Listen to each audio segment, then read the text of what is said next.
మరేమో ఈ గౌను నీకు నీకు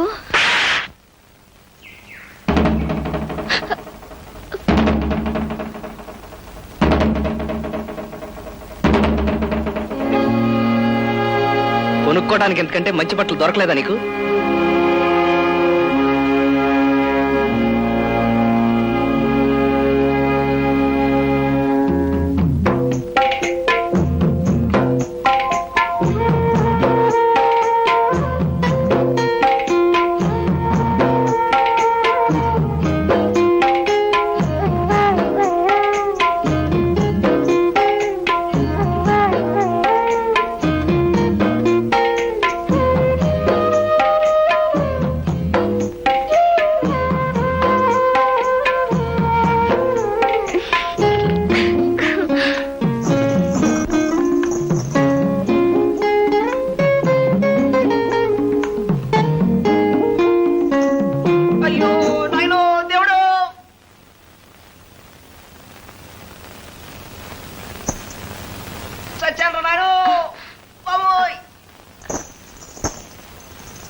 ఇందాకటి దాకా నన్ను అంటుకుని నాతో ఉన్న ఈ బట్టలు నువ్వు కనిపించగానే నన్ను మోసం చేసి నీతో వచ్చేసాయి కదా. నీకు ఎంతో దగ్గరగా ఉన్నవి ఎంతో అదృష్టం చేసుకున్నాయి. ఆ అదృష్టం నాకెప్పుడు కలిగిస్తావు?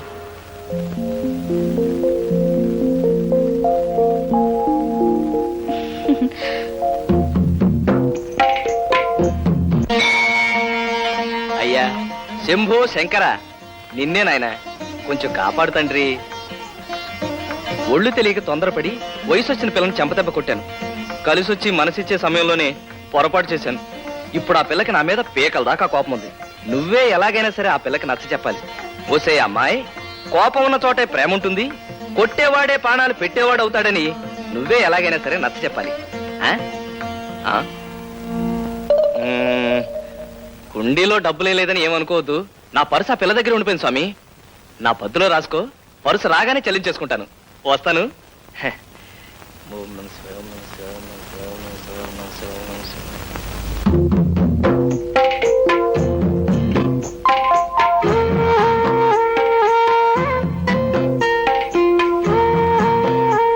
ఆ స్వామి చెప్పి పంపాడా? ఏమని? అదే, కోపం ఉన్న చోటే ప్రేమ ఉంటుందని, కొట్టేవాడే ప్రాణాలు పెట్టేవాడు అవుతాడని. ఏం చెప్పలేదు ఆయన. ముక్కు మీద కోపం ఉన్న మొండాడికి బట్టలు తిరిగిచ్చేసి రమ్మని చెప్పాడు. అందుకే తెచ్చేశాను. నేను ఒకటి చెప్తే తను ఒకటి చెప్తాడా? ఆయన పద్ధతి ఏం బాలేదు. బహుశా హుండీలో డబ్బులే లేదని అలా చెప్పుంటాడు. ఒక్క 10 రూపాయలు కొట్టానంటే నేను చెప్పమన్నట్టు అలా చెప్తాడు. ఇదేమిటి, పర్సులో డబ్బులన్నీ ఇలాగే ఉన్నాయి, నా ఫోటో మాత్రం మాయమైంది. ఇతర బింది, నా ఫోటో ఏది? ఫోటో కనపడకపోతే అంత కంగారు ఎందుకు? ఎందుకేంటి, రేపు నన్ను కట్టుకోపోయే పిల్ల నా ఫోటో కావాలని అడిగితే? అలా అడగదులే, ఆ ఫోటో నేను కట్టుకోబోయే పిల్ల దగ్గరే ఉందిలే. ఏంటి, నన్ను కట్టుకోబోయే పిల్ల దగ్గర? ఇతర బింది, ఎవరది? నేనే. నువ్వా? నువ్వా?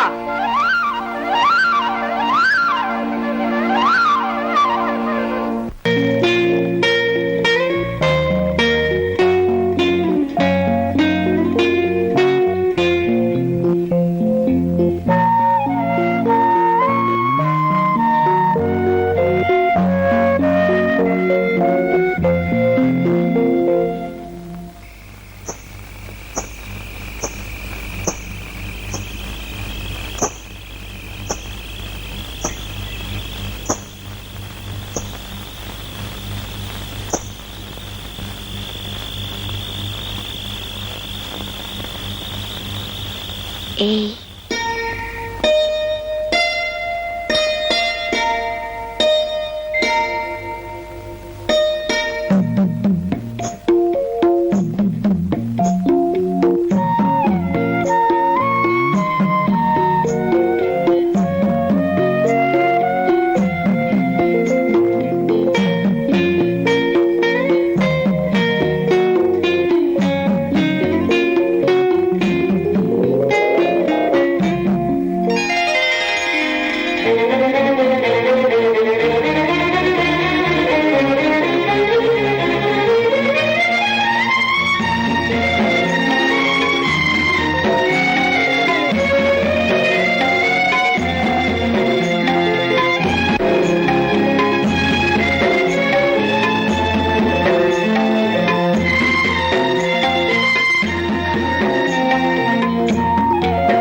చిన్నబుజ్జి పెద్ద రోలు బోండా పిండి గారెల పిండి రుబ్బుకోవచ్చు.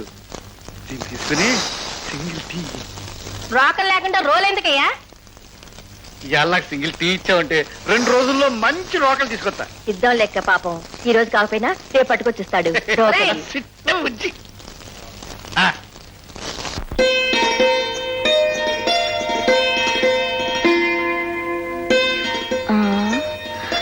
ఎక్కడబ్బా ఈ మనిషి కనపడడం లేదు?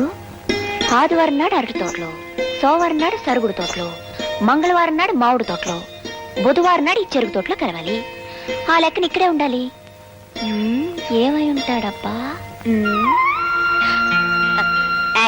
చేతులు టీ. నాకు తెలుసులే, చేతులు టీకిష్టయా. అరే కళ్ళు మూసింది నేనేనని ఎలా కనిపెట్టేశావు? నువ్వు కాకపోతే ఇంత స్వతంత్రంగా నా మీద ఎవరయ్యా చేయగలరు? ఆ నీకు ఒక మంచి బహుమతి తెచ్చాను. ఏమిటో చెప్పుకో. సిగరెట్ పెట్టే. ఛీ, నాకు ఆ సిగరెట్ వాసన ఉంటేనే అసహ్యం. మరి ఆ విషయం నాకు ముందే ఎందుకు చెప్పలేదు? రేపు నుంచి దీన్ని ముట్టుకోను. ఇప్పుడు చెప్పు, ఏం తీసుకొచ్చావు? అలా చెప్పను. నువ్వు కాసేపు కళ్ళు మూసుకుంటే నీకే తెలుస్తుంది. చెప్తున్నాను కదా, కదలకుండా నుంచి కళ్ళు మూసుకో. కళ్ళు కావాలంటే మూసుకుంటారు కానీ కదలకుండా ఉంటాం మాత్రం నా వల్ల కాదు. ఏయ్, కళ్ళు మూసుకో. పవిత్ర, ఏంటిది? నీ మంచి మనసు నాకు తెలిపింది ఇదేగా. ఆ రోజు నా కోసం నువ్విచ్చిందే కిష్టయ్యా. నా చేతులతోనే ఇది నీకు కట్టాలని డబ్బులన్నీ కూడబట్టి ఇడిపించి తీసుకొచ్చాను.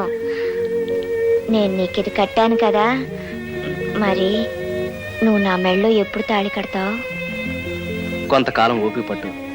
నేను ఏదైనా పని చూసుకున్నాక. ఇప్పుడు చేసుకునేది ఓ పనేగా. అది కాదు పవిత్ర, నేను నిన్ను పెళ్లి చేసుకున్నాక నీకే లోటు రాకుండా చూసుకోవాలిగా. ప్రస్తుతానికి నా దగ్గర డబ్బేమీ లేదు. అందుకే నా బ్రతికే నీ చేతిలో పెడుతున్నాను. చెప్పండి కదవాలరా. చల్లకు మాదా కవడమ్మా, మాదా కవడమ్మా. రే, ఆడాలి ఇంట్లో లేరు. వెళ్ళు తర్వాత రా. మీ ఆడవాళ్ళ కోసం రాలేదండి, అడుక్కోడానికి వచ్చాను. గురు, ఆ నాటకాలోడు లంక దగ్గర లంకిడిలాగా ఇంటి ముందే మకం పెట్టేశాడు. ఆ పిల్లతో మాట్లాడడం కుదరలే. అట్టాగంటే ఎట్టగరా రాజుగా, నేను ఎలాగైనా సరే ఆ పిల్లతో ఒకసారి మాట్లాడాలి. అయితే ఓ పని చెయ్యి. ఏంటి? ఆ నాటకలోడి దగ్గర నువ్వు శిష్యుడిగా చేరిపో. ఆడి దగ్గర ఆడు పద్యాలు పాడి పాడే చంపుతాడు రా. అది కాదు గురు, నువ్వు శిష్యుడిగా చేరతావా, గురుదక్షిణగా ఓ బాటిల్ ఇస్తావా, అది ఆడు చూసుకుంటాడు. నువ్వు ఈ పిల్లని చూసుకో. అదిగో ద్వారక ఆలమ్మ. పట్టుకో.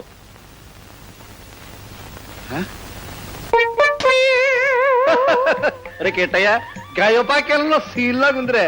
శ్రీకుంఠుడి కాళ్ళ మీద పడిపోయిన గైల్లో పడిపోయారా. లేవనా? కొంచెం టైం ఉంది. నువ్వు చేసిన తప్పులని నేను క్షమించాను. ఇప్పుడే ఇప్పుడు చెప్పు, నువ్వు చేసిన తప్పులేట. మరేం లేదు నరసింహ మామ. మామ మామ అంటే మహానుభావుడు అని అర్థం. మధ్యలో ఆడేవాడు. సరస్వతి కనుట్టి పడుతున్నా నువ్వే. ఇప్పుడు నాకు అర్థమైందిరా. చెప్పుకో. ఈ జీవితానికి నీ దగ్గర సంగీతం నేర్చుకుంటే చాలని వచ్చాను. గురువు దగ్గరికి వెళ్ళేటప్పుడు ఉట్టి చేతితో వెళ్ళకూడదు కదా, అందుకని ఇవన్నీ పట్టుకొచ్చా. ఒరే, నా గొప్పతనం తెలుసుకున్నవాడు నువ్వు ఒక్కడవేరా. కూసో. ఒరే కిట్టయ్య, సంగీతం అంటే సంతలో ఆవుల్ని గేదెల్ని దొంగతనం చేయడం కాదురా. సంగీతం అంటే సంగీతం సముద్రంలో కెరటాలు ఎలాగైతే వస్తాయో సరిగం పదనసలు కూడా అలాగే వస్తాయిరా. ఒరే కిట్టయ్య, సారా కూడా సముద్రమేరా. సంగీతంలో మోటత్రం ఏంట్రా? సారాలో మోటత్రం సా. అదే, అందుకే రెండిటికి దగ్గర సంబంధం ఉందిరా. సారా సీసా చూసాక దీన్ని కొట్టేయకపోతే నా మనసు ఒప్పదు. నేను సారా కొట్టడం నా కూతురు చూసిందంటే దాని మనసు బాధపడతాడు. చూడు, అది బయటకు రాకుండా నువ్వు చూడు. నేను ఈ సారా కొట్టేసి తర్వాత పాఠం చెప్తాను. నీకేం భయలేదు బా, నేను చూసుకుంటాగా. రే, ఈ పల్లెం కూడా నాకేరా. నీకేమా? రేపు వచ్చినప్పుడు ఇవన్నీ అమ్మేసి సారా సీసాలు తీసుకురారా, పెద్ద పాఠం చెప్తాను.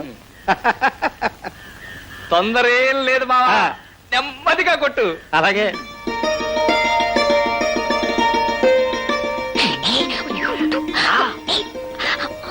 నిన్నంతా నువ్వు కనబడపోతే నాకు పిచ్చెక్కినట్టు అయిపోయింది తెలుసా. మా నాన్న అబ్బాయి గారికి రాను రాను పిచ్చి ముదిరిపోతుంది అనుకుంటాను. మ్మ్. పాలు పెరుగు అమ్మ వచ్చేసరికి పొద్దుపోయింది, అందుకే రాలేకపోయాను. ఆ సరే ఒకసారి ఉండు. ఏయ్, ఏమిటిది? ఏం లేదు, వచ్చి ఉండు. అమ్మో. అమ్మయ్య. ఏమిటి? మరేం లేదు, మా నాన్నని కాకా పట్టడానికి అవన్నీ తీసుకొచ్చావు కదా, అవును. అవి కొనడానికి మొంతాడు అమ్మేసేమ్మనని. అదంటే నేను కొరుకుంది కాబట్టి తేలిగ్గా అమ్మేశాను. ఇది నువ్వు బహుమతి ఇచ్చింది కదా, మ్మ్. చచ్చినా అమ్మను. మ్మ్. రేయ్, మామ నేర్తారా? వచ్చేసింది బావా. వచ్చింది. ఆ? మ్మ్. ఆ?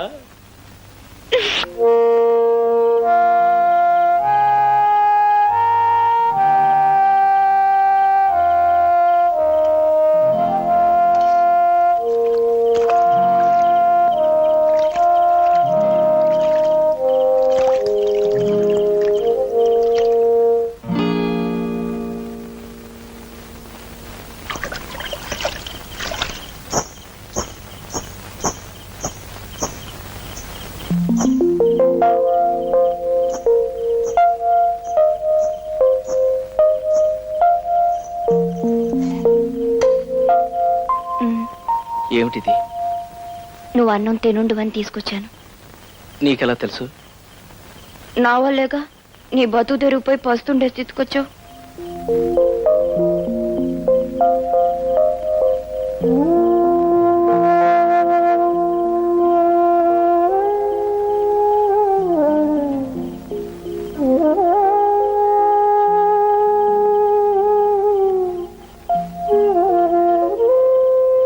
ఎందుకు ఏడుస్తున్నావు? ఒక అనాథలా బతుకుతున్న నా గురించి కూడా ఒక మనిషి ముందరుకునేసరికి నువ్వు అనాథో కాదు కిష్టయ్య, నీకు తోడుగా ప్రేమ మంచితనం ఉన్నాయి. వాటి కోసమే నేను నీకు దగ్గర అయ్యాను.